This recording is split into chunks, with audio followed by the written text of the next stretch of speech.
tanya dong tentang hak asuh Gala. Kakek-kakek yang terus memperkarakan dengan hak asuhnya. Sudah jelas sebenarnya dalam undang-undang udah diatur katanya. Tapi sekarang si Pak Dodot itu ngajuin menjadi hak asuh kemudian. Kan waktu itu Dodi Sudrajat itu ditolak tuh gugatannya. Kenapa dia harus mengajukan gitu? Kan udah jelas-jelas dia menang untuk hak asuhnya. Tapi pelaksanaannya seperti apa saya juga nggak jelas. Ini mungkin lawyer-lawyer bisa menyampaikan. Kalau misalkan gugatan yang diterima sama yang ditolak itu apa bedanya? Mohon dijelaskan supaya masyarakat nggak gaduh terus-terusan.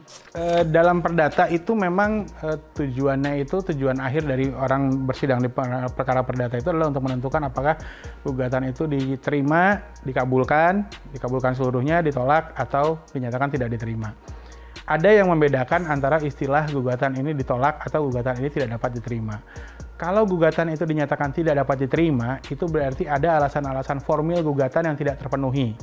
Atau ada eksepsi yang diajukan oleh tergugat yang kemudian diterima, dan eksepsi itu berpengaruh kepada formil gugatan. Misalnya gugatannya tidak jelas pihaknya tidak jelas, atau misalnya ada kurang pihak, atau kemudian gugatan tersebut kabur, atau misalnya gugatan tersebut bercampur antara satu gugatan dengan gugatan lainnya, itu pada saat itu hakim bisa menyatakan gugatan tidak dapat diterima.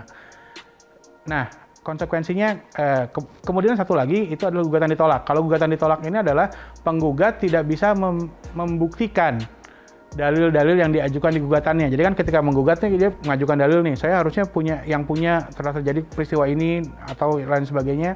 Nah, dalil-dalil tersebut apabila penggugat tidak bisa membuktikan, maka gugatan tersebut nanti akan diputus untuk ditolak. Perbedaannya apa? Kalau gugatan tidak dapat diterima, itu dia bisa mengajukan lagi gugatan yang sama dengan hal yang sama dengan menyempurnakan gugatan tersebut.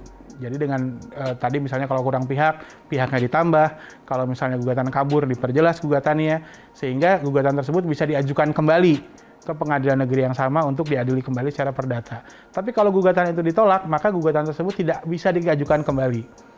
Jadi kalau misalnya pertama gugatannya mengenai, contohlah misalnya gugatan mengenai perwalian. Ketika gugatan perwalian itu ditolak, maka dia tidak bisa mengajukan gugatan yang sama dengan hal yang sama untuk masalah perwalian. Yang bisa dilakukan oleh pihak yang menyatakan gugatan itu ditolak adalah melakukan upaya hukum. Nah, upaya hukum ini adalah upaya hukum yang bisa dilakukan para pihak yang tidak puas terhadap putusan yang ada. Jadi, kalau misalnya tidak puas dalam perkara perdata, gugatan yang ditolak, dia bisa mengajukan banding ke pengadilan tinggi dalam jangka waktu 14 hari setelah putusan itu diucapkan dan diberitahukan kepada pihak yang ada. Jadi bedanya di situ antara ditolak dengan dinyatakan tidak dapat diterima.